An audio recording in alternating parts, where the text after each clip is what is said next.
Yes, people, back again, of course, with another 620 podcast. Today's a good day, my people. Today's a good day. Chilling, man. How am I doing? I'm chilling.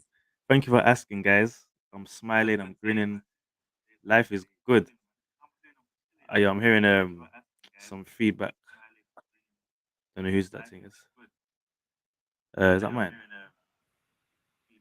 Why am I hearing feedback on that thing? Let me change my audio real quick. Yes, you're still. One sec. Yeah, I might take over for a hot sec.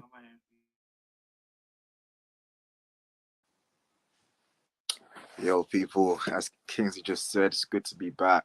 Obviously, we had few fixtures over the weekend, couple internal clashes on the channel.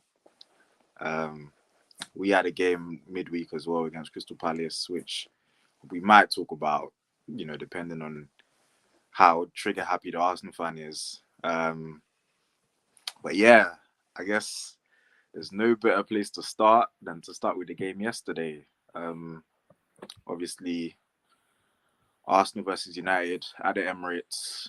And Arsenal came out with the win 3-2.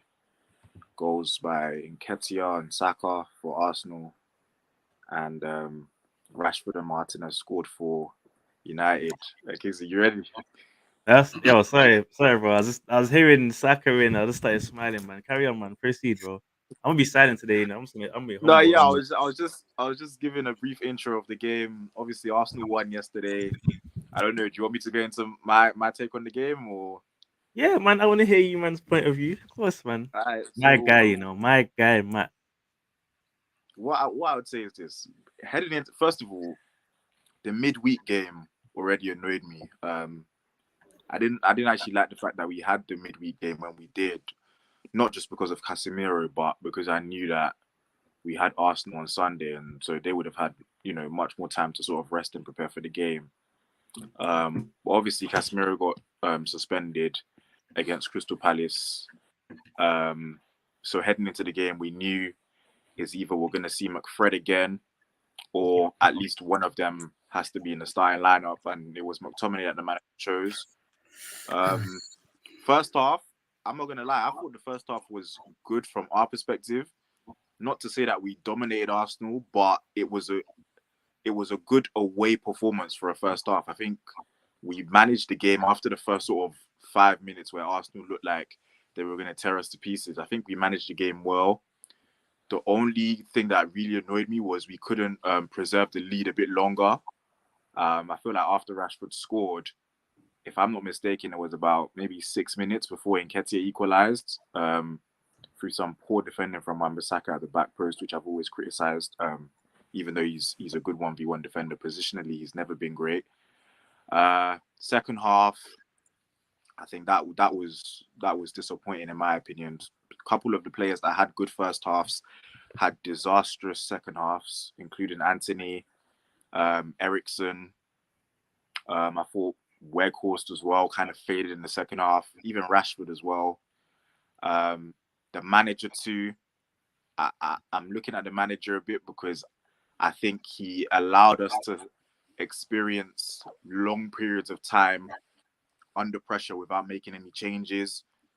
And even the changes that he did make, I didn't really agree with. Um, Arsenal were putting pressure on us. I'm not even gonna lie. It reminded me a bit of the Arsenal Liverpool game at the Emirates when it was 2-2 and Arsenal were just sort of applying the pressure constantly. And eventually, pressure burst pipes and Nketiah scored the winner. I mean, Kingsley knows I've been one of Nketiah's biggest advocates on this channel. I believe he's a better, and this might sound crazy, but I believe he's a better striker than Jesus. Jesus is a better footballer in terms of just general ability with a football, but as a nine, Nketiah, I think, is better. Not just because he scores goals, but also Nketiah's general play as a nine is actually decent as well, which goes unnoticed. But yeah, that's my brief summary of the game. Oh, man, I hear that, man. I hear that, man. That's cool, man. Yo, Ron, what you telling me, bro? What you saying? I just saw him put his head down at the end of what he said. I was like, yeah, that's like how I felt. I think the first half was an amazing game of football. That's probably one of the best first halves I've seen in a while in the Premier League. But like it was very end to end. It was a good game. You guys were clearly the better team. Um, I think we had a lot of problems. So I think Ericsson was a big problem the whole game. So he was just lost. He lost half time on the pitch.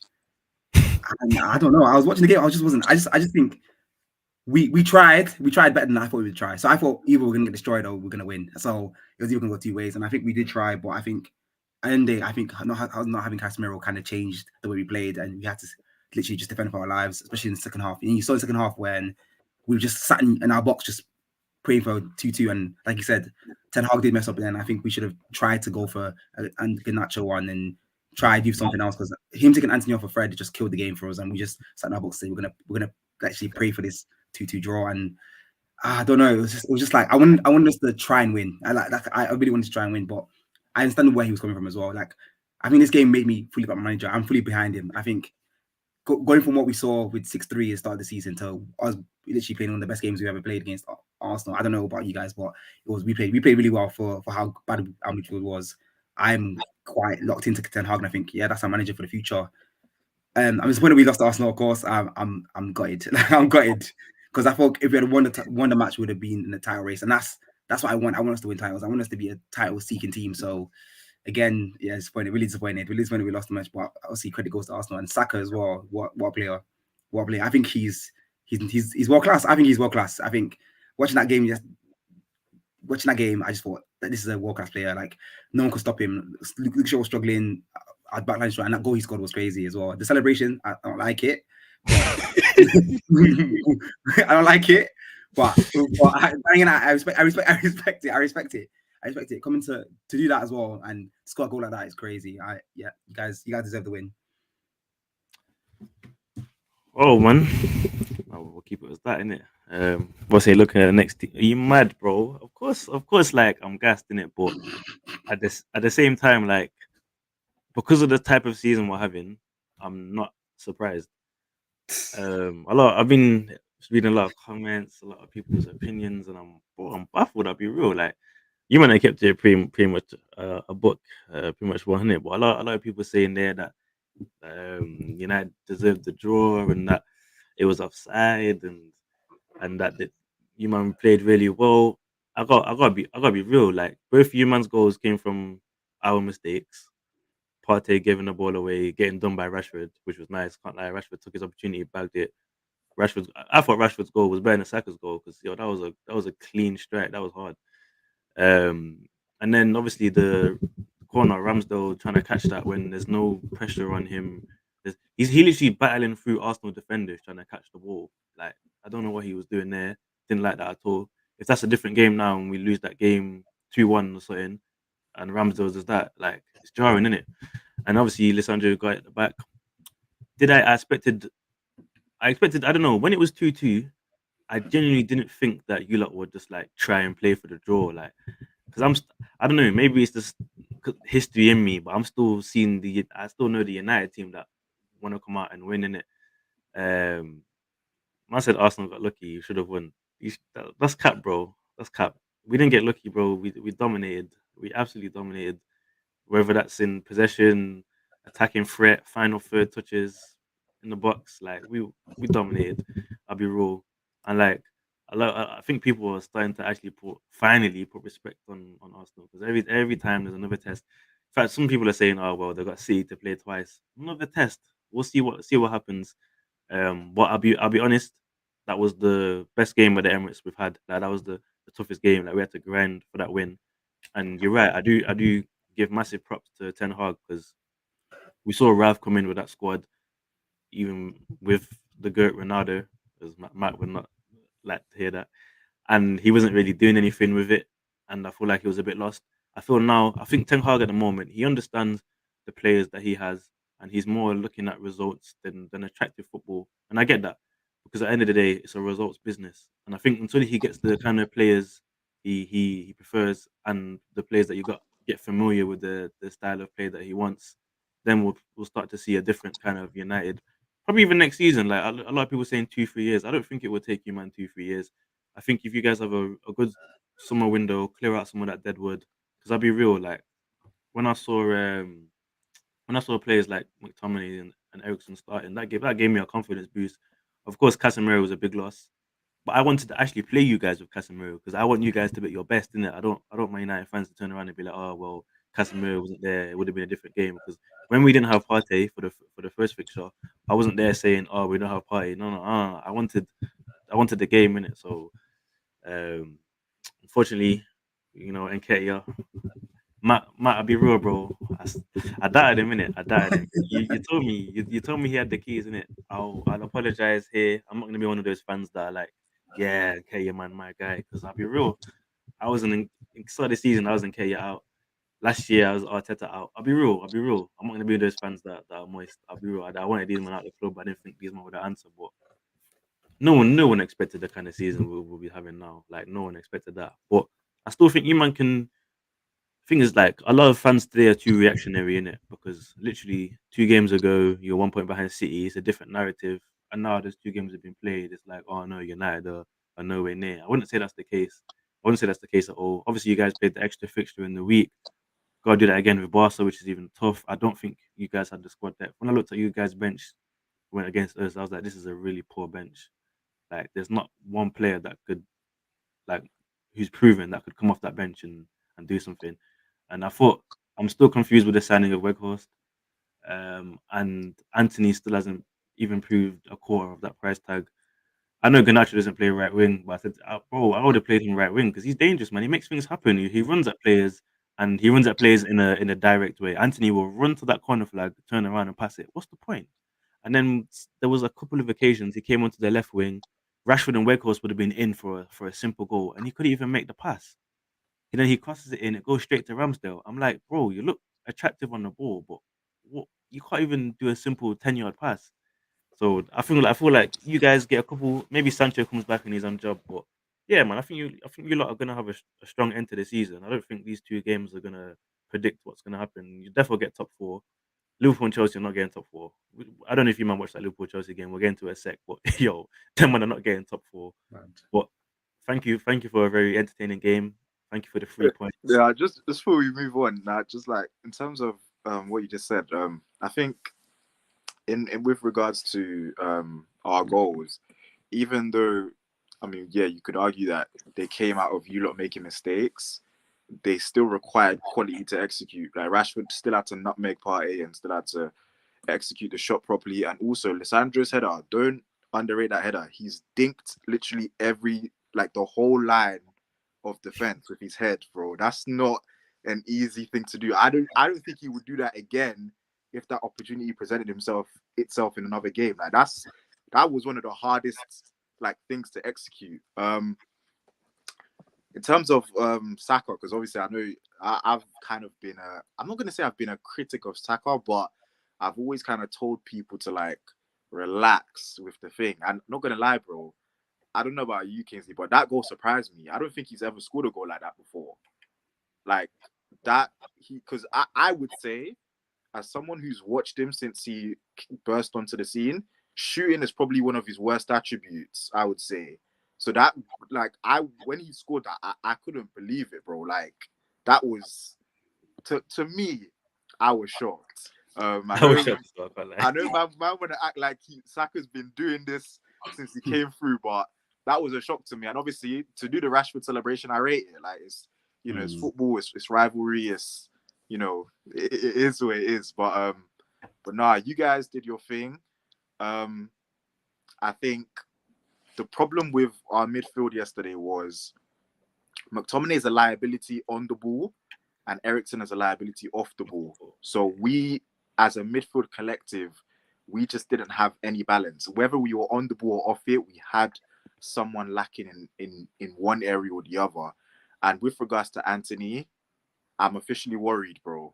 Like, I said officially. No, because I've been trying to avoid the conversation, but I am worried because, like Gary Neville was saying on commentary yesterday, that is it because Anthony doesn't have the pace or whatever? But when I look at people like Saka and Mahrez and not fast. Kulusevski, these guys are not the most explosive guys. It's just the mentality, bro. Like I don't know what it is with him, but he's a ball retention winger. I think I've said that on the show before. He's a ball retention winger, so he may as well be a midfielder.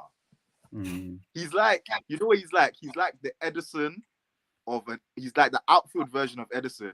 He's good at the things that his position don't really require him to be good at. Like Edison, for instance, in my opinion, at like the fundamentals of goalkeeping, I don't think he's good enough, but he's so good with his feet. But technically, you don't have to be good with your feet to be a good goalkeeper. So it's kind of like, it's with Anthony as well. The things that he's supposed to be good at, his decision making, his execution, his ability to beat players, he's not good at it, but then he's good at ball retention and, you know, making simple passes and like things. Well, I don't even know if he's good at making simple passes though. There was a few times in that match he could have made a simple pass and he shagged it. Well, I mean like simple sideways passes. Okay. So I don't know, man. I'm worried for him. So if you, I'm gonna ask both of you, man, this question. Yeah, if you was Ten Hag, who would you have started on that? Would you have selected that front four in those positions? You could go first. Yeah, I would have. I think that's our best attacking four. I don't see us doing anything else. Because I don't trust Garnacho to play the full 90. I just started with it. I think he should have brought him on though towards the end. Didn't he start against City? Or did he come off on the... Came on again. Came on. Okay. I would have started that four as well because first of all, Rashford has been playing well on the left, so you don't want to make changes to a formula that's been working. And also, obviously, Martial's out. So you were saying that you don't understand the Weghorst signing. If you look at the strikers that we've been linked with under Ten Hag's reign so far, we're linked with Arnautovic at one point. We're linked with Sesko at one point. We're linked with Kalazidic. I think he ended up going to Wolves or something. And we got Weghorst. Those strikers that I named, they're all sort of target man type strikers. You know, strikers like in the same vein as like a Mitrovic, for example. Strikers that you play the ball into, they hold it up, the ball sticks to them, they lay it off. You know, those kind of strikers. That's what Weghorst is. So, bro, he was playing well first half. Like, he's playing well. He got the ball and passed it back. Nah, when in periods of the game when you guys were trying to apply pressure to us and we just needed an outlet, someone to hold the ball up, he did that brilliantly in the first half. It was in the second half that I think he kind of just sort of, you can tell that he just, you know, the game just sort of passed him by. But I would say first half he was good. What did you say, Ron? First half he was good, yeah? Weghorst. Yeah. See, I don't know. Because when I watch him play, I look like he's so slow, but he does press a lot. So we look better with him than without him. That makes sense. Every time we played up from the back, I didn't feel like Weghorst was causing any concern for Gabriel Saliba. I didn't any concern at all. I mean, I don't think our game plan was to press though. That would have been, because the thing is with the way in the first half, you man were pressing when we were pressing. Like we had pressing triggers, but I don't think we went out there with the mindset of pressing, because the thing is with the way Arsenal are playing right now is you guys are so fluid, right? And I told you this before, Kingslee. No one has been able to figure out the split midfield with Xhaka on one side and Odegaard on the other side, with Den Zinchenko coming into midfield as an extra body. No one has been able to figure that out yet. And that was causing us so many problems, even when we were sitting back. So to them press it, that would have been crazy. It's crazy. Suicide. So look, Weghorst wasn't bad, man. A lot of people are trying to scapegoat him because, you know, he's not an exciting name. You know, we've got Chelsea out here signing Mudryk, you've got Arsenal signing Trossard, you know. I hear that. Players that look better on the team sheet, but I hear that. But I feel like the last 20 minutes or even last half an hour, just put Garnacho on for Weghorst, innit? Just something a bit. Especially if you're going to be countering, you don't need the hold up. You just need some runners, innit? And I can't lie, the game plan that I saw you, man, was Bruno Fernandes gets it long to Rashford. That's what I saw. Bare, like that's all I saw. Like I get it, because let's be real, you man on the ball and not that. I don't think you managed to play out from the back once. De Gea can't play out from the back. He looks nervous every time. And Wan-Bissaka. Bambi on ice. I told you when I saw him on the team sheet. I know that looks like got the knock. I was happy, but then at the same time I was like, Martinelli's gonna struggle. Martinelli struggled against Martinelli was fired. Martinelli was I, poor that I game. have a question. I have a question for you guys. Do you Go, guys go. think Martinelli is actually good? I think he's good, but his form's dipped. But he is good. Don't He's, get it he's, twisted. he's His good. He's form's good. his form's his form's dipped the last since the Brighton game. The Brighton game he played really well, but his form's dipped since then. But don't get it twisted. Martinelli will still tear it up. He's 20 years old. He's got 6 goals, 4 assists already.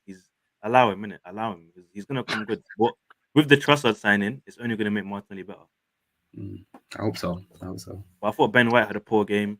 Happy that he came off at halftime. That's his first poor game of the season, so I'll allow it.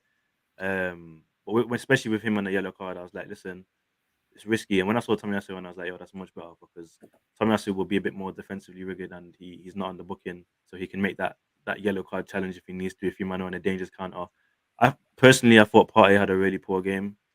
I thought Zinchenko was man of the match for me. I thought he was just on it. Like whether he drove through the middle so many times. He only gave the ball away once when he was getting pressed a little bit. And he was just technically like he was just got it out so many times. Like him and Shaka, the link up man and Party. Mm. I love our midfield at the moment right now. I think that's our focal point at the moment. A lot of people say Saka, Martinelli or Gabriel Saliba. I generally think it's just the midfield because the way we can move the ball from left to right so quickly, like we don't, we look, yeah, as you said, this is so fluid. Like this is what I want. Like, I used to pray for times like these, man. Like, this is all I ever wanted to see, and like credit to Arteta, man, because as I said, I was Arteta out.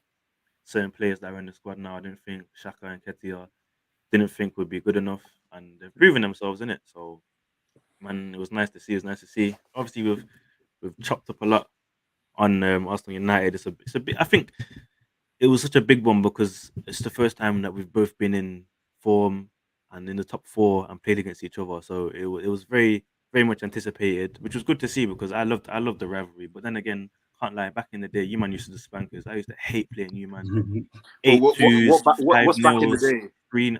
Bro, even 2008, man, Oh, okay, 2012, okay, okay. Yeah, yeah, 2014, you man were just violating us, bro. Doesn't matter if we're at Old Trafford, Emirates, Wembley.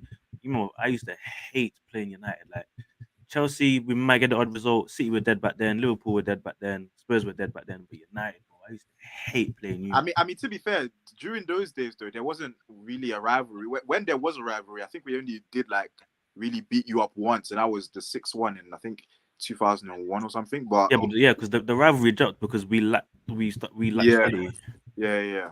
which is like Liverpool Everton. You know what I mean? So yeah, I think the Arsenal Man United we need to. I think Arsenal Man United need to get back to first, second. The real clubs, man, not these oil clubs like Chelsea, bro. I looked at a stat today. Chelsea, yeah, have spent 439 million, yeah, in 10 months. Liverpool have spent 500 million in 10 years. It's ridiculous. It's absolutely ridiculous, bro. And obviously, they just signed the Madueke as well. But let's talk about Chelsea and Liverpool, man. I set an alarm to watch that game, and then when my alarm went off, I said, "You know what? This is gonna be an awful game. I can't lie. This is gonna be. I'm not wasting my time. I'm about to sleep, man. I'm about to sleep, and I'm glad I did. 0-0. Decent decision. Decent decision. The El Midoff, like, Yeah, no, allow it, man. I heard Mudrik looked good though. I don't know if you man watched it. yeah, I did watch Yeah, I it. watched it. Yeah. Yeah, let me know then. Let me know then. What are you saying, like Well, who Modric or the game? The the game. game and Mudrik? Because obviously, as Arsenal fan, there's a connection The there. game. The game was like if you compare the Arsenal and United match compared to their game, it was like we looked so much like better teams than both of them. I don't know what is Liverpool. They just don't look like the same team, and I think it's just their midfield is just awful. I don't get some of the decisions they're making. So they're buying someone like Gakpo when you need midfielders. You're buying strikers. You have options. It was just a very bad game. Javier Elliott looked so bad. He looked so bad in that team. He looked so bad. And I'm trying to think. With Chelsea, they looked bad as well, equally as bad. I just think both these teams are going through a transition period. But Chelsea, I just think when I saw Magic come on, I thought, yeah, this is probably the best player on the pitch. The way he played, by far the best player on the pitch. Like he's so quick, like just quick, and he's just switched on. He's like ready to play. And I think the whole league judges a bit by you guys not getting him because I feel like if he went to Arsenal, we got a dangerous team on our hands because the guy was quick, he was fast, he knew what was going on. But he went against Mona though, innit? Yeah, he went, and when Trent came on, he was a problem for Trent as well. Trent didn't know what was going on. So but Trent can't defend. So he's going against a Milner in wheelchair and a clueless Trent. Like he's not really been tested against a decent right back yet. You know when you watch a player come on the pitch and you just know instantly that this guy is actually good. Like straight away, like sometimes we also like we're sort of having dialogues about Anthony. Like straight away, he got on the pitch. I knew this guy's a baller. Just straight away, he's a baller. He's attacking straight, and he's direct as well, and that's why I like him on my wingers. You got someone like Anthony who gets the ball, he slows down our attacks. I would swap. I would swap Modric for Anthony today if in a heartbeat. I would drive Anthony, and I've only watched like 20 minutes of him. And I just know he's such a bad player. What do you mean? Anthony's throwing bangers against Charlton and that. I pretty much agree with most of what he said. I think the game itself, Chelsea overall were the better team, but that doesn't say much. Yeah. I think, Liverpool's problem is definitely the midfield. Chelsea's problem, ironically, in that game too, was a mixture of the midfield and the attack that they played. The midfield for Chelsea was Jorginho, Lewis Hall, and Conor Gallagher. And Jorginho was decent, but Lewis Hall was awful. That's the worst game I've seen him have in a Chelsea shirt since he came through. Conor Gallagher wasn't good either. And I think I wouldn't be surprised if he ends up leaving this summer. Gallagher, he's been linked to a couple of clubs. Yeah, he's Crystal Palace is I think it's probably his level. Like you said, Mudryk came on, and what I like about him is, because this is the thing, like with him, you need to like really sort of deep this properly. This is history, bro. Like, they paid 100 million euros for a player from the Ukrainian league. Like, bro, we've never seen stuff like this. Like, this is different, bro. Like, I think even for Shakhtar, I don't think he played more than 40 league games for them. And they paid 100 million euros for him. So a part of me actually wants him to bang. But also there's that rivalry part that doesn't want him to bang. But I like the fact that not only is he quick, but he's technical. A lot of the wingers these days in modern day football, they're quick, but their ball control and their close control and their touch is very inconsistent. He looks like, even with as quick as he is, he still has control over football. And yes, he went up against Milner to start with. And to be fair, obviously we know Milner's like 36 or whatever. And they brought on Trent later on, but he looks decent. I'm not gonna go overboard with it, because I know some people have been trying to just overhype the thing. Obviously, I think I think it's just to get on the nerves of Arsenal fans, just to sort of rub the salt in the wounds of the Arsenal fans. But nah, the guy looks good, and between the two teams, I'd be more worried if I was a Liverpool fan, because as much as Todd Bowley is spending a ridiculous amount of money, we can't knock the guy for trying, bro. Like, the guy's trying. He's putting himself out there. He's being hands-on with it, and he's putting his money where his mouth is, literally, bro. Like, they're splashing cash for fun, but I think they're splashing cash on a lot of prospects, and all of them can't flop. That's what I believe. All of them can't flop. That would be ridiculous if that happens. At least 2 or 3 has to bag. Badia should look decent at the back next to Thiago Silva. And yeah, I'll be way more hopeful if I was a Chelsea fan right now than Liverpool. You know what the problem Chelsea might have though? Obviously, I know they're having an overhaul. They're gonna get rid of a lot of man because of the season they're having. Then these men are not gonna attract decent attention, and because they're not attracting decent attention, their agent and the player might self be like, "Yeah, I'm not trying to go West Ham, or I'm not trying to go Southampton still." And then the question is, are they going to be able to handle the wage budget, the players' demands? Because they literally have 33 players that can start. That's ridiculous. That's absolutely ridiculous. I hear that. I think they have to get rid of some players this summer, and the at least 10 thing. And like, I think players like Jorginho will probably be out. Aspilicueta may probably be out. Gallagher will probably be out. I mean, there's talk of Mount. Mason Mount to Liverpool, bro. What am I reading, man? That's a possibility.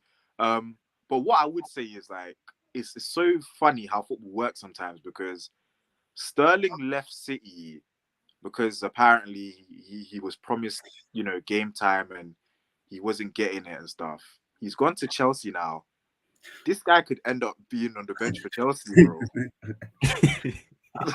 bro. Like, don't be surprised. Bro. But I still feel like even with all this money spent, they haven't spent it in the right areas for me. They haven't bought up a Bro, back. they've spent it all over the place. They haven't bought a backup right back for James, who's clearly got injury problems. Kepa and Mendy are not good enough. Jorginho and Kante and well, Kante was good enough, but obviously with the injuries, I don't think he's going to be the same player. Jorginho, we can see now, it's not happening. Mason Mark Gallagher, it's not good. Loftus Cheek, it was never good. Zachariah, he looks decent. He's on loan. Their midfield now, Kovacic, clearly they don't want to rely on him, but they didn't buy any midfielders, and then they still didn't buy a number 9 when they know Lukaku doesn't want to play for the team. They can't play Aubameyang because he's finished now. Sterling cannot play number 9, so you're buying 25 wingers, but then you don't have any depth in midfield, as in quality wise. And when James is out, you're forced to play a retired Aspilicueta, and then Thiago Silva's 37 something now, whatever. Chalobah's not good enough for me personally. I think he needs to go on a couple of loans. Obviously they got that new guy you mentioned. That's cool. Koulibaly, he's been getting violated. People were saying he was hiding in Syria A for a reason. It's peak. So I don't know, bro. I don't know. Yeah, money's been spent, but I still think they're gonna need a good 3-4 years to even get back to top 2. But they're still trying to sign Enzo, by the way. I know that deal fell Heard apart, about but that, yeah. they're still going back in for him. They flopped for Caicedo. Brighton said no. They flopped with who? Caicedo. Brighton turned down the 55 million. Yeah. And Cuckoo will play up top. I believe that for a fact. And Cuckoo will play up top when he comes in the summer. They've still got Broha also, who's And Cuckoo's more like is this a Black Havertz? Possibly, but one that could potentially be more effective though, output wise. Is he a finisher? I wouldn't say he's a finisher, but But that's what they need. They need a he finisher. manages to. He's one of those players that he's not a great finisher, but he manages to score goals though. In what? In the Bundesliga? Yeah. Bro, Werner scores goals in the Bundesliga. That's true. Well, I guess we'll see. We'll see. I just think, yeah, money's been spent, but Bolly doesn't know what he's doing. So yeah, credit to him spending money, but you're not spending money in the right areas. You're just splashing cash, if anything. It's mad. And then the bought Madueke, I get that. Good, promising young talent. More time, goodbye to Ziyech, goodbye to Pulisic as well. Move them on. Or do you keep? Who would you keep as a backup though? I think Pulisic will stay. I think Ziyech probably goes. I think Pulisic and Sterling will be the backups. Sterling's not going to want to be backup. Who? Sterling ain't going to want to be backup. But bro, this is the thing. If Mudryk plays well and Madueke plays well, he's got no choice, bro. That's what I'm saying. He could be in trouble. I can see Sterling going overseas, you know. He might allow the England thing. I think so as well. Yeah, I can see that happening. Yeah, man. But obviously, I'm glad I didn't watch the game. We'll see. What do you think? Do you reckon any more signings from Liverpool this transfer window? See, there's the thing. They need it. Gakpo, bro. Like, bro. What did I tell you though when you asked me about Gakpo? What did I tell you? Bro. Like, the World Cup. Yeah. To be fair, even in the World Cup, I wasn't that impressed with him during the World Cup. But he's not a striker, and and Klopp is playing him up front right now. Oh, you played him up front? He played him up front. Against Chelsea? Yeah, and it was so weird. So he played Gakpo up front, yeah. Then Is Firmino still out? Huh? Is Firmino still injured? Yeah. Okay. He brought on Nunes, right? And then he kept Gakpo up front and played Nunes on the left. It wasn't until like the last 10 minutes that he switched it around. And you know what that says to me? Klopp's run out of ideas, man. Bro, it may be. That looks like I'm gonna try this just to see what's gonna happen. Especially with Milner right back and Keita back in. I was shocked. That lineup, I was shocked at that lineup. But bro, I mean, if they've got no like real backup right back, so if Trent isn't fit enough to start, then it's got to be Milner. Where's Gomez at? Play centre back. Gomez played centre back. Yeah. Where's Kanai? Injured. So he's injured. I mean, Okay. no, sorry. Kanate and Gomez started as the Did they? as back two. Oh, So they did. is it Yeah, Matip that's injured? Matip was injured, I think. yeah. I'm a Yeah, and Nike fan. they haven't really Yeah, got. I can't, they're they not haven't really got deep in backup. defense. They bought Nat Phillips, and then they bought Ben Davis, and I was like, what are these signings, bro? This is not FIFA, bro. You can't just buy a man and try and make things happen. Like there was decent defenders out there that one could have got, and I But don't know. this is the Even thing. even the backup left back, Simicast, I don't think he's good enough either. Yeah, he's not that great. This is the thing with Liverpool though, is everyone knows they need a better midfield, but do you know how many midfielders they have in this current squad? They've got about 8. That's a lot of midfielders. So I don't know, man. And you know the thing with Klopp as well. He's like he not. I'm not gonna say he doesn't criticize his players, but he always speaks very glowingly about every single player he has. Like I remember one time where he was complaining about the fact that he's got too many good players. Like he was saying, I've got Curtis who can't play, I've got Cato who can't play, I've got this, that who can't play. So does Klopp even think the midfield is a problem at this point? Probably not, because that's why when it's transfer talk, he's not asking for any midfielders. To this Exactly. day, have they even been linked to? Oh, except for Mason Mount, I haven't seen them linked to a midfielder in a while. Ironically, I think Mason Mount will be a brilliant signing for Liverpool. I think Mason Mount's it'll be a Henderson region. Facts, I agree. So do you think he's gonna try and do it again? He's probably gonna. If I'm Obviously, Chelsea, give me 80 million though. 80 million. Less Give than me, that. give me less 70 than- million plus, bro. The for thing is, I Mason hear you Mount. because that's what they're gonna charge as well. It's gonna be 60, 70, 80 million because of the British tax. Bro, Mason Mount is asking Chelsea for 300k a week. Give me 80 million for Mason 300 Mount. bucks a week.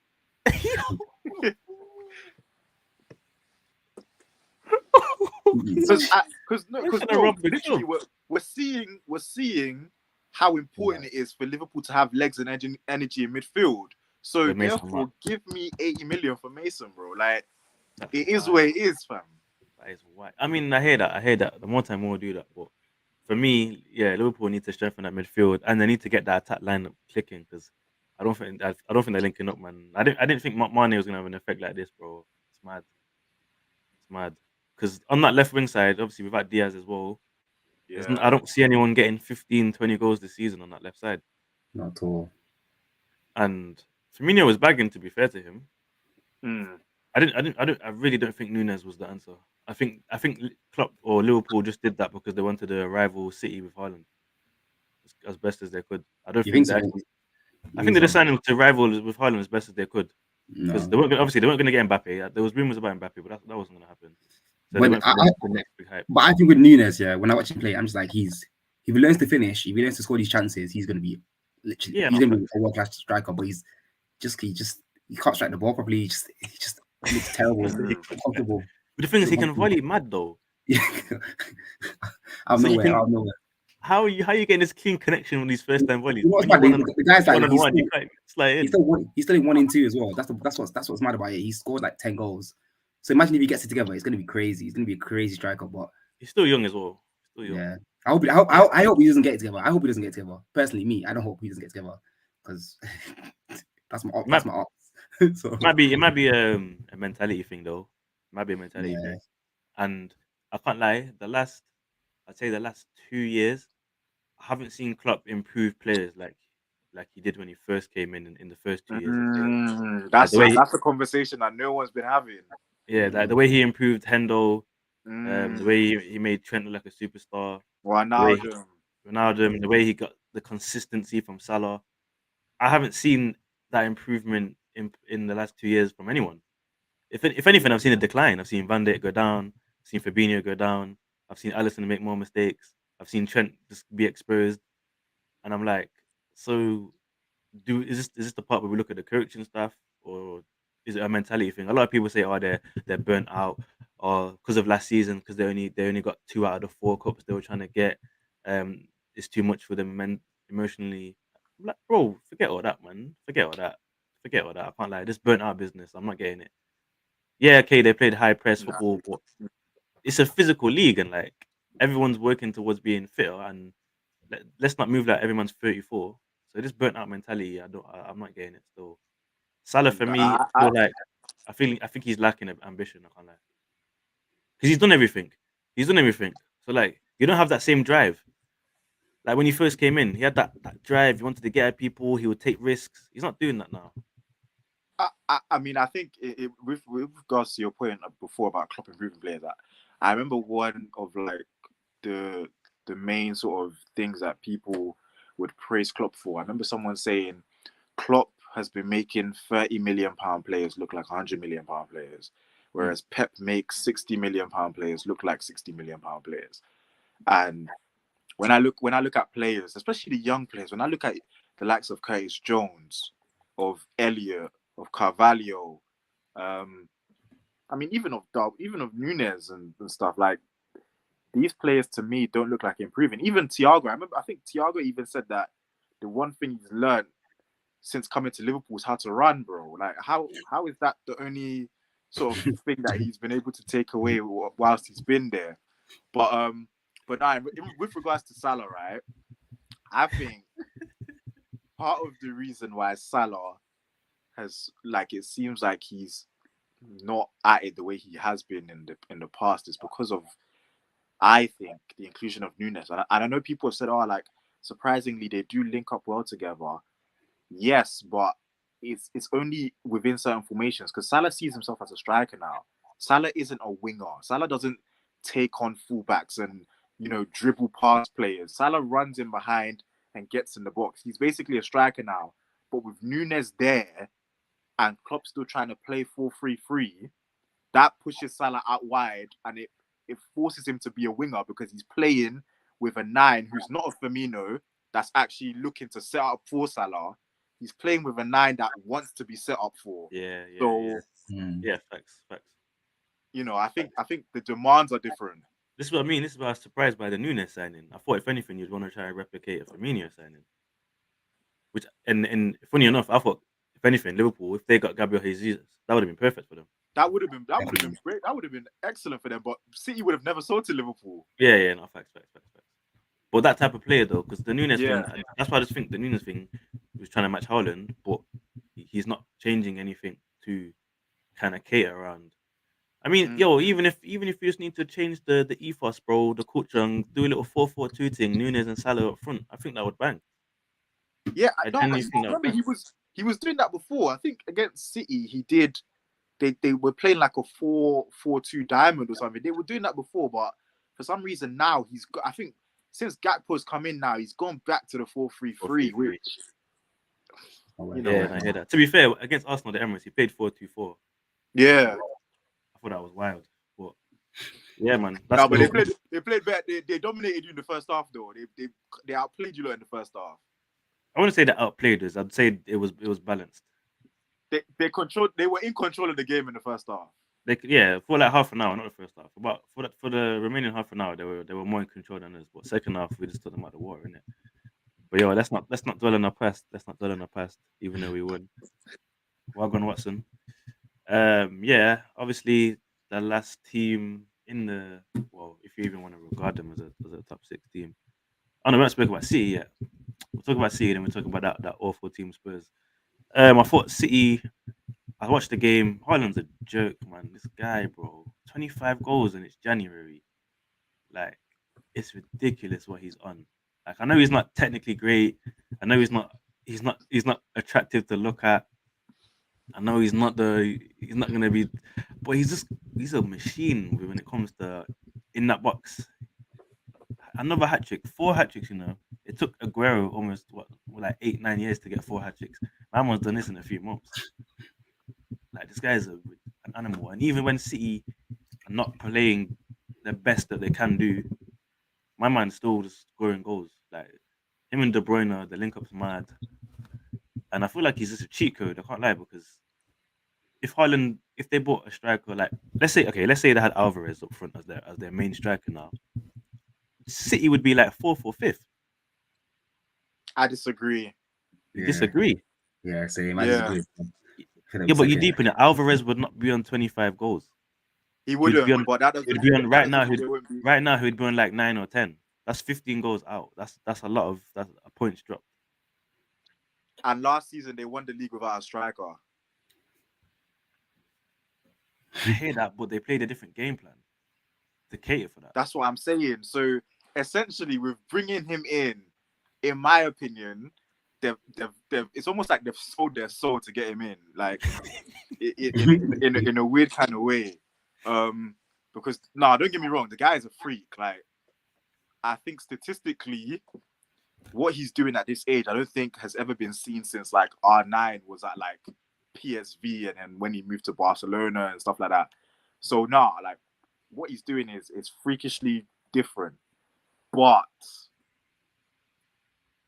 the team don't look the same, bro. Like the team don't look the same. There's something different. It's like they're playing so much for him that it's affecting their whole general fluidity. Like the fluidity that we've seen, especially like from 2017 to 19, the fluidity that we saw from City sides in the past under Pep is just not there anymore. And I know everyone says, "Oh, but now they have a cheat code." Yes, but for me personally, after having seen my team against Arsenal and against, City, having seen Arsenal play with someone like Nketiah and City play with someone like Haaland, City were way more easier for us to deal with, bro. Like I wasn't worried when we were 2-1 up and we had to sit back and defend for our lives. But yesterday I was worried when we were 2-2 and you guys were applying pressure on us. The team just isn't the same, bro. No, I hear that. As and crazy I agree. as it sounds, because he's scoring bare goals, but I agree. But this is what I'm saying to you. If imagine he gets injured or he's off form, I don't think they're winning these games. He literally scored a hat trick yesterday and there was no other goals, bro. I'd No one else love to see. like scoring, bro. Alvarez came on, he didn't look like scoring, bro. So I hear what you're saying, but I don't know, because you need to know how to play with and without Haaland. You can't just rely on one guy. Pep's never been a one guy team. He's always managed teams with at least 7 or 8 game changers. But that's the problem, though. Pep has never been a real number 9 guy at Barcelona. Yeah, he put Messi first 9, innit? Before he joined Barcelona, Eto'o was the 9. Eto'o was the guy at 9 for Barcelona. Eto'o up front. He brings Messi in, takes Messi from the right and plays Messi false 9, plays Eto'o and Henry out wide. Then he gets rid of Eto'o, brings in Ibrahimovic. Didn't work with Ibrahimovic, gets rid of Ibrahimovic, brings in David Villa, who was actually playing 9 for Valencia, but he played him out wide for Barcelona. At Bayern Munich, even though he had Lewandowski, one could argue that he didn't really achieve what he was supposed to achieve at Bayern Munich with the quality of players that he had. And I'm not saying that that's Lewandowski's fault, but to me, Pep's best success with the City team that won 100 points and whatever, he's not always played with that kind of 9. Like he used to prefer Jesus over Aguero. Let's not forget, even though Aguero was scoring all the time. So for me, they're not the same, bro. And that's why although Arsenal have been a surprise, it's not a surprise to me that City aren't on top. So Arsenal have surprised me as the team that are on top, but it's not a surprise to me that City aren't, because I had a feeling that with this guy coming in, something else would have to give, and it just seems to be the rest of the team. I hear that. Wait, Ron, what do you think to the Haaland situation? Do you think it's the way forward? I disagree. I think Pep is a bit of a control freak. He likes everything to be in control. So as you see, like the team's gone into they play so they. For me, I think Pep's ideal goal is the same goal every single time, and that's what they're trying to score every time, which is Kevin De Bruyne on the ball, back post, Haaland is going to tap it in or header it in. And I think he likes control. That's why a lot of the dynamic players they've got in the team have gone. So we're seeing a very boring, stale City team play, and that's why they're easy to defend. Because exactly the Derby example, yeah, I'm seeing them do the same kind of passing and play. So it's either out to Cancelo or easy to Kyle Walker to make the chances for them, and that's made them kind of boring to watch. I do think Pep would want a number 9, because I feel like everywhere he's gone, he's trying to get number 9 in there. I think this is a time where he's got a number 9 that is going to score goals no matter what you do, what balls you get. He's going to score. And I think he didn't gel well with Ibrahimovic because I think Ibrahimovic is a very dynamic, and I think he doesn't like dynamic players. I think he just hates a dynamic a guy that's going to do whatever. That's why Sterling's not on that team right now. That's why Sané left. So I disagree. I think this is what Pep wants, and he's going to coach this team to death. And so I think this year they're getting to know each other and getting to know, because there's certain times where Haaland makes runs and they're not hitting him. And I think next year when they get a bit more, This is what I'm saying. I agree with that. When they had Aguero, yeah, these men were spamming balls into the box. Now they got an actual number 9. There's no spamming. I don't get it. No, but remember when he came in, he was going to get rid of Aguero. I remember when he bought Jesus.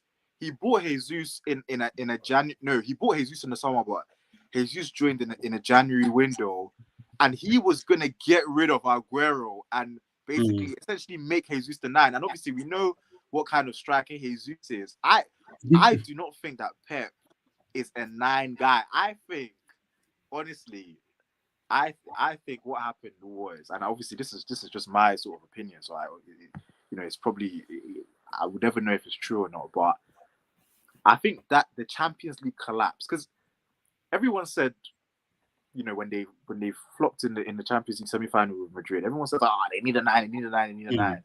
But the ironic thing is they scored 6 goals over 2 legs against Real Madrid. Or was it 5? They scored 5 goals over 2 legs against Real Madrid. To me, the problem wasn't a 9. The problem was Pep made wrong decisions. But is that when he played Foden in the first 9? But when he was playing guys like Foden and Jesus up front and Sterling up front sometimes, it was working for him. They were still scoring goals. Like City have always spread the goals in and amongst the team. Gundogan will get you goals. De Bruyne will get you goals. Those first 9 players were always drifting wide to be effective. Huh? Those first 9 players were always drifting wide to be effective. Not all the time. Sometimes they'll stay in the pocket and then try and link up with the midfielders. But I don't want to say that Pep sort of like gave into the pressure of everybody saying that they need a 9. Bro, the guy won a league without a striker. Who was their striker last season? Even Jesus wasn't really a striker last season. He played him on the right last season. They won the league without a striker. So for me, this whole 9 thing, I'm still kind of shocked. But I guess when you see Haaland's goal record, even before he came to City, if you have the opportunity to sign him and you don't, it would probably be pretty stupid. So I think the stats they just sort of twanged Pep a bit, in my opinion. I don't know, man, because this guy, Haaland, is not going to do what players that Pep has played in a false 9 are able to do. He's not going to be able to come short, receive the ball in between the lines, play in tight spaces. Like he's not a great footballer like that. Like, bro, he looks awkward on the ball, man. Every time he is awkward on the ball. He doesn't look awkward. He is, bro. Even his penalties don't convince me, bro. No, he waits till the goalkeeper dives and just taps it the other way. Man, he didn't do that against Leno, bro. Against Leno, he should have missed that, bro. Like, I don't know, man.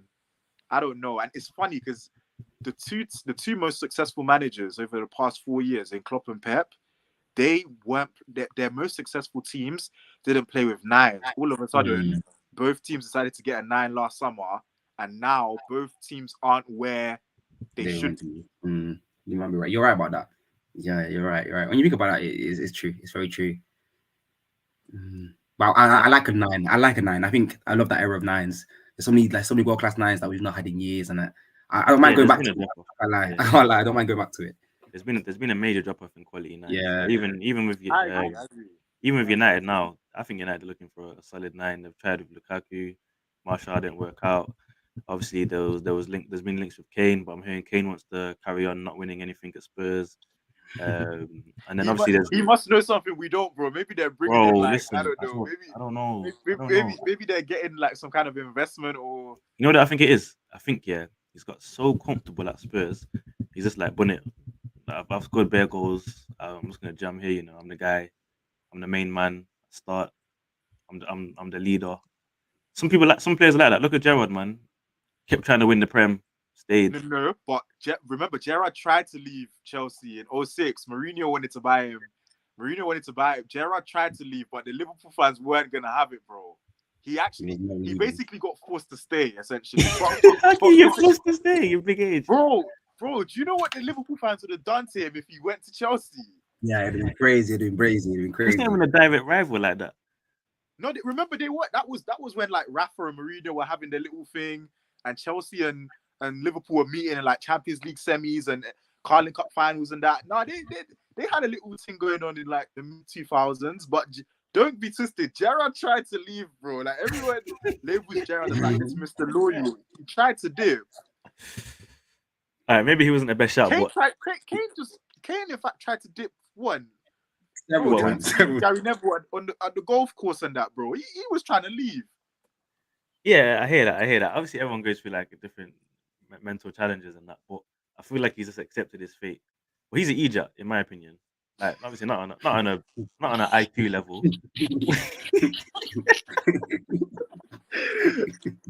not on an IQ level, but in a footballing sense, like I'm sorry, bro. You can score 700 goals in your career. If you don't win some major trophies, bro, no one's remembering who you are. No one is remembering. No, look at Alan Shearer for once. At least he won a couple of trophies, and you can remember Alan Shearer. But if he didn't win a trophy, you'll just see him as top Premier League scorer and be like, okay. There's been enough strikers, yeah, in the top 5 who have bagged, and their goal record is crazy, and you don't know their names, man, because they weren't part of any title winning squads. Yeah, and you know, 2 things I'll say with regards to Kane. Stuff like the World Cup, like what just happened, that doesn't help either. And also, like, when you look at someone like even a Jamie Vardy, bro. He's won the league, so you remember him more, bro. Jamie Vardy's won a league and an FA Cup, man. And he started playing like professional football when he was like what, 28 or something. Like, bro, it's peak, man. It's peak. Looking good. That's what I'm saying. Like, career's not looking good, is it? If I was Kane, I'm saying to my agent, yo, listen, United clearly need a 9. And I think if Kane went United, you man would be dangerous, bro. How much would they charge us though? Like 220 mil. 200 mil. I think 200 mil right now because 200 mil. Right now. Yeah, man. And we're broke. We have no money, so forget about it, man. Yeah, but his contract ends this summer, innit? No, like a year and a half, I think. He was on they put him on a 7-year deal, didn't they? Yeah, but yeah, I think when City tried to sign him, he had 3 years left, and that was the last season. So he must have at least 2. They must finish next summer then. Next summer. What would you run the contract down then? If I was Kane, I would as well if I was him. I wouldn't have even signed the contract in the first place. 7 years. But now you've signed it. So. 7 years, bro, and you've seen Spurs not win nothing, not look like they're going to win nothing except for that one season on the pitch, and then he left, and now you're signing 7-year deals.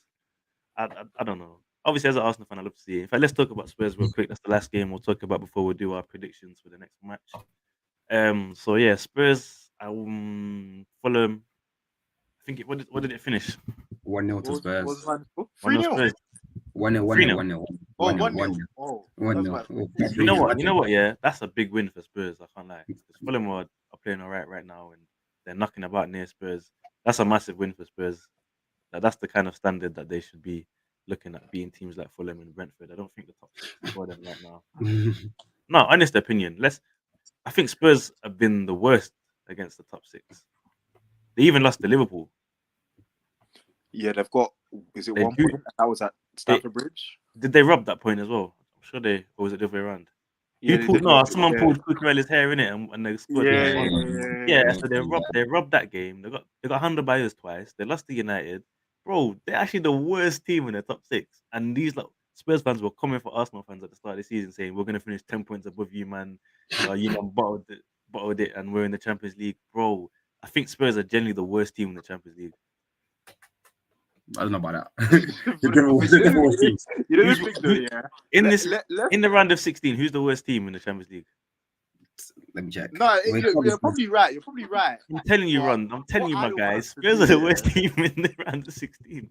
Let's not focus. They scraped through. No, we can focus on Spurs here, but let's look at Conte, Antonio Conte, bro. Let's look at him, because this is my thing, right?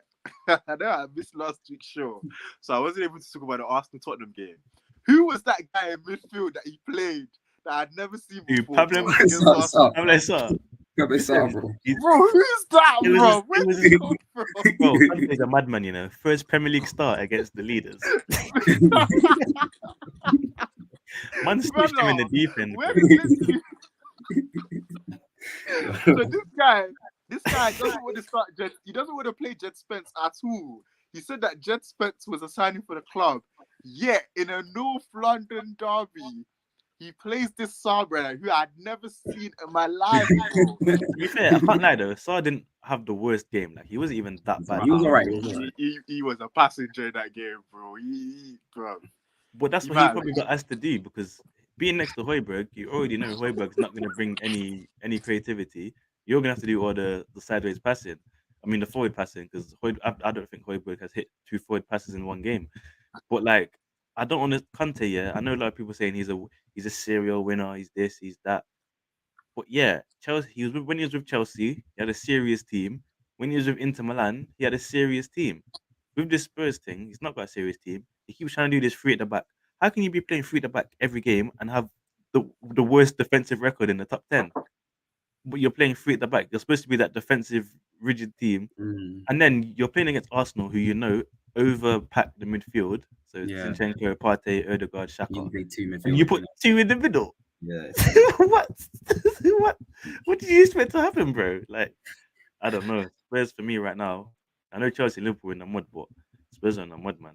I think Spurs are in the mud. Yeah. I can't see. Yeah, they're pretty down. They're pretty out. They've got a long way to come back up from where they are. They've got players. What do you mean come back up? When were they ever up, bro? This Spurs team gets too much credit. Poch days. I think they've got the wrong manager. They've got the wrong manager right now, and I think let's control that and just go try. They've got 2 options, like I said. They've got to either go big, get Simeone in, and just pray that they can squeeze. They've been linked to Tuchel, isn't it? Or Tuchel's not coming. I don't think Tuchel's coming. Tuchel said he wants the job. Does he? Then yeah, Get him. Get him. I think he wants revenge on Chelsea. I can't lie. I hope he does. I hope he gets it. But I don't see them winning. There's too many good teams right now in the Premier League. I don't see them winning anything anytime soon. They've locked into too many players that are not good. They're aging and they're not gonna. They have like just a bit left in them. Bro, imagine when Poch was there, they had. I was saying this to Matthew. They had Alderweireld and Vertonghen at the back. Dyer was on the bench from them times there. How can it be 5-6 years later and now Dyer's the main centre back? He's awful as well. He's diabolical, bro. It doesn't make no sense. And then Son, he must be called daughter now because he can't play men's football. He can't play men's football. He's looking awful, bro. Kulusevski's there and Kane are their bright sparks. I don't know why they bothered with Perisic. I don't know why. There's so many decent left wing backs out there, and you bought Perisic. You know Sessegnol's not good enough. You need a much better player in that left wing side. The right wing back side, you're playing this 4-3-3. I mean, this 3-4-3 that heavily relies on your wing backs. Your wing backs are awful. You got Chicken Royale and DJ Spence, who can't get a club. So what do you think's going to happen? Like, it's actually peak. I don't feel for Spurs fans because you man chose to support a chicken on a ball. But it's actually peak for them man there. Romero, I got it wrong. Last podcast I said Romero was on loan. They actually signed Romero for 50 mil. It was Kulusevski that's on loan. Okay, cool. Yeah, but I can't see Kulusevski wanting to stay, especially if Conte dips. I can't see him wanting to stay. I'll be real. Bring him to United. Bro, I would take him. He's a baller, man. I actually wanted him when he was leaving Juve. People call him a Juve reject, but Juve are the rejects. So that was a point to me. Their thing is their club is messed up. Messed up, bro. And then now they're doing fraud. Yo, I heard Todd Bowley wants to buy the 15 points. Wait, wasn't it the guy from Tottenham that was involved in? Yeah. He's been banned, doesn't he? Bro. Nah, but yo, listen, time's getting quick, so we're gonna wrap up with the predictions for the next game. Obviously, Matt, I don't know if you remembered, I've still got the predictions from a couple of weeks ago because we need to update the table. So you were 6 points clear. You got 3 points because you clutched the United 2-1. You didn't get the bonus point because you said Martial would score, which I told you was never happening. I said I said United would lose 3-2. Obviously, they didn't. So you're 9 points clear for that one. To be And then fair, the that Martial actually could have scored if Rashford would have got his head up in certain position. Yeah, but the if you man are if FC, bro. If we beat Palace and Arsenal lose to Spurs, and then we beat Arsenal, we'll be level with points, bro. This ain't put your calculators away, bro. This is real life. Nah, but it's done. if in the future, bro. It's not if in the past. Yeah, no, but in the past, you man was saying if or when, yeah, it was an if thing. In 2 weeks ago, no, 2 weeks ago, United fans were saying if we beat Palace and we beat Arsenal and Arsenal lose to Spurs, we'll be 3 points behind Arsenal. We'll be in the title. Yo, shut up, man. Put your calculators away. And then Brighton, Liverpool. I said 3-1 Brighton. You said 2-2 Brighton. I told you Liverpool were gonna get touched. Yeah. So yeah. Welbeck with a lovely finish. So I got the 1 point for that because I didn't get the score right, which puts me 8 points behind you. That's a mad thing. Chelsea 1-1 Palace. You said 1-1. I said 2-0 Palace. No, I got it wrong. We both you said you said 1-1 Palace. I said 2-0 Palace. What was the score in the end? It was 1-0 Chelsea. 1-0 Chelsea. So we both got that wrong. Fulham. We both said Fulham was gonna. I don't know. You said Fulham were gonna win 2-0 against Chelsea. Fulham Chelsea. I said 2-0. I mean, I got it written here. Did I say 2-1? I thought I got that right. So what was the score? Fulham 1-2-1, isn't it? Fulham 1-2-1. I mean, it says I'll give you the benefit of the doubt in it, but it says 2-0 here in it. So 11 points ahead. And then Spurs Gunners, you said Spurs 2-2. I said you were an absolute sniff. I said Arsenal are battering these, man, which of course we did. I said 3-0 was 2-0, so I got a point there, which brings it down to 10. But I also got a bonus point because I said Odegaard would score. So that's 9. Yeah. So that's 9. But let's move on to. Let me make a new page. We'll move on to the next predictions. So what?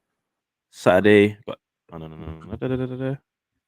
We'll allow the Carabao Cup. I know you man got Forest on Wednesday semi-finals at the City Ground. It's a big game for Forest. In fact, it's actually FA Cup on Saturday as well. Yeah. So we'll do FA Cup. We'll do FA Cup predictions. Friday is Man City Arsenal. Where? That's at Etihad. Yeah, they're beating you, lot. They're beating you, man. like 3-1. You're gonna get 3-1, yeah. 3-1, yeah. I'll say 2-0. I feel like City. I don't think we're not think gonna score. You man are mad, bro. You man are mad. We've scored in They'll every beat you game but 2-0. one. We've scored in every game but one, bro. Come on, man. 2-0, yeah. I don't think Arteta will invest in the FA Cup. No, but he won't. But he will still play an alright lineup because there's no game till next. We don't have a Europa League game like that, man. So, and I reckon Trossard will play. Yeah, Trossard. 2-0 City. I'm saying Arsenal going to come with a surprise package and win 2-1. But any you might want bonus points, yeah? Any goal scorers? Alvarez is back in. Alvarez. I'm trying to think. Mahrez to score. I mean, I hate it, you know. Haters, man. Absolutely haters. Yo, my guy Eddie, bro, he's scoring, man. Eddie won't even play. Eddie may not even play. Nah, he'll come off the bench and score then.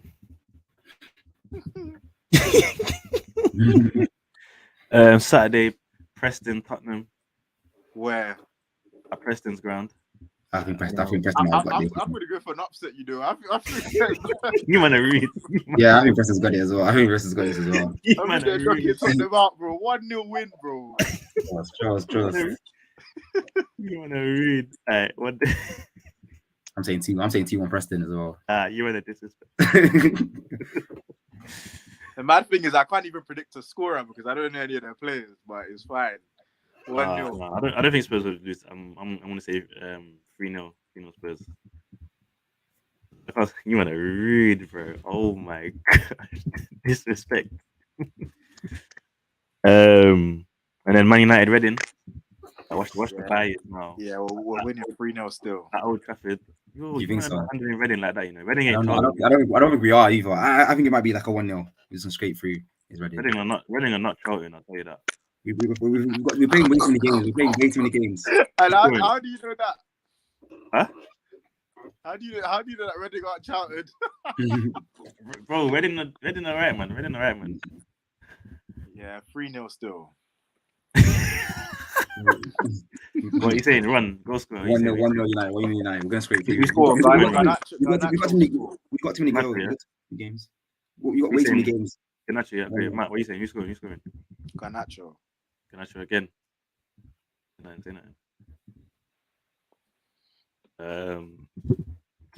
saying I'm gonna say 2-0. I'm gonna say 2-0 United. Rashford will score one more time. He may not even play. Yeah. He'll play, man. I think Ten Hag wants a cup. Ten Hag will play him. I think maybe Wednesday. Carabao Cup, yeah, but I don't know FA Cup. I don't think we should care about that, anyways. I don't know, you know. Expectation. Oh, Brighton got Liverpool again. Brighton's ground as well. Brighton are winning. What's the score? I'm not making the same mistake twice. Brighton are winning. What's the score? I'm gonna say. I'll say 2-1. 2-1, yeah. Who's scoring? Ferguson. Have you seen that? That young guy, yeah, he's got a nice header to equalise against Leicester as well.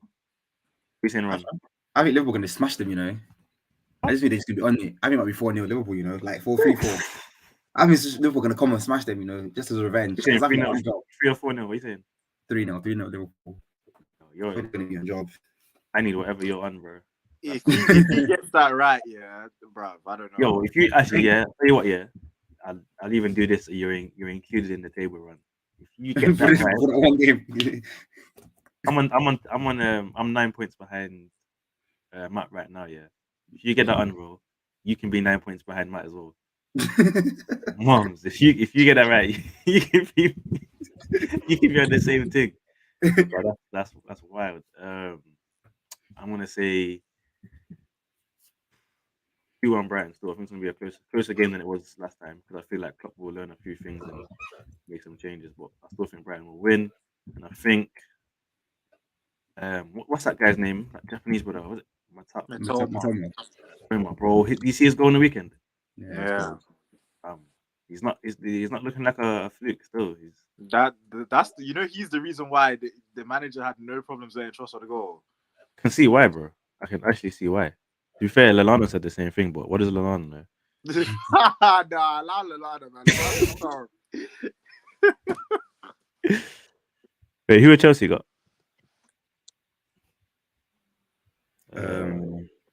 Chelsea playing on another day, so can't see Chelsea still.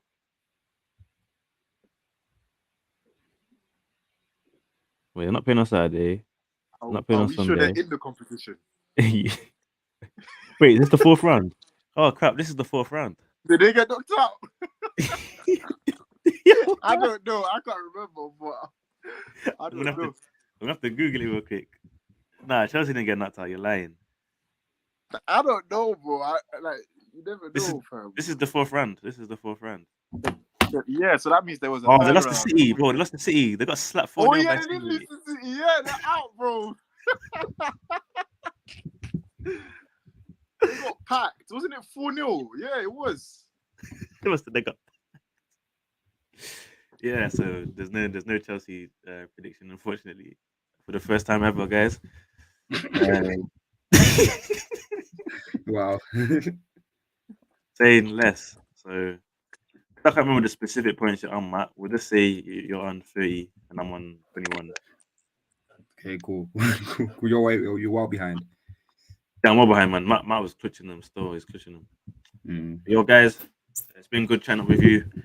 If you got to this stage of the podcast, please drop a little like, a comment.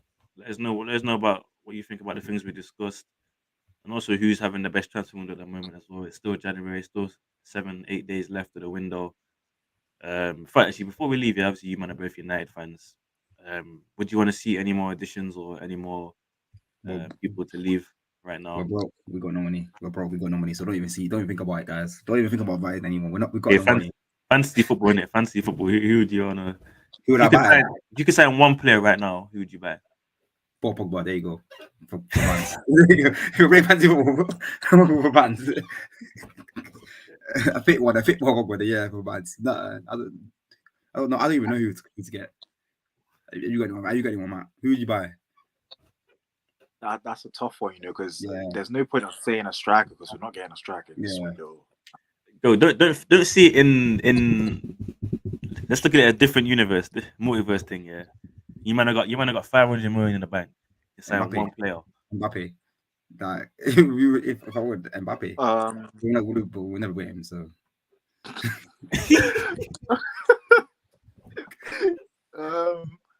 You know what? Yeah, I'm sorry, but I'm worried for Anthony. So I'm back. I need another right winger. I'm sorry. I know that this might be the quickest sort of. You want to spend 200 million on right wing?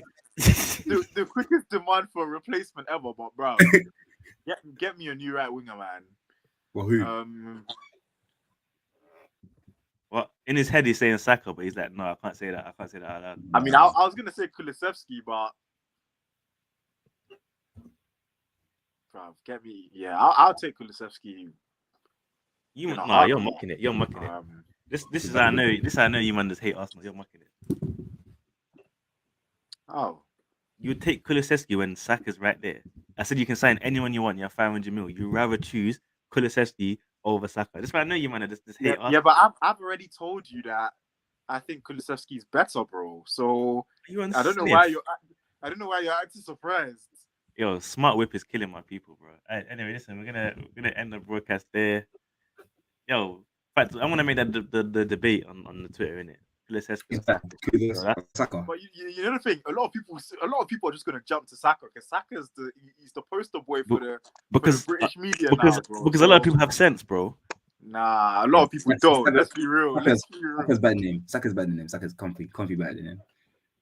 You know, he's been screaming this Kulusevski thing since time. Yeah. Bro, honestly, I've stuck with it. Kulusevski, in my opinion, is better than Saka. Yeah, that's mad. Anyway, guys, we're gonna end the broadcast there because I don't want to poison any minds with false information. I don't want to get shut down for false information when I share it. He will win in more areas than Saka does. I might allow it. When I share the podcast, I don't want to get shut down for false information. Saka might be a complete player. At this point, he's a complete player. No, okay. What makes Kulusevski incomplete? He's not fast. Number one, he's not fast. He's not fast like that. He's not agile like that. No, he's agile. He's got a better shot than Saka. A better shot than Saka. I think he strikes the ball better than Saka, but I'd rather have. That's undeniable. But I'd rather have I'd rather have Saka winning at a defender than Kulusevski winning at a defender. Yeah, 100%. Yo, you can do your bubble face or you want. Man's ending the thing. As I said, I'm not trying to get shut down for false information, bro. You man, stay blessed. Everyone have a good week. Cool. See you next Monday. Let's go.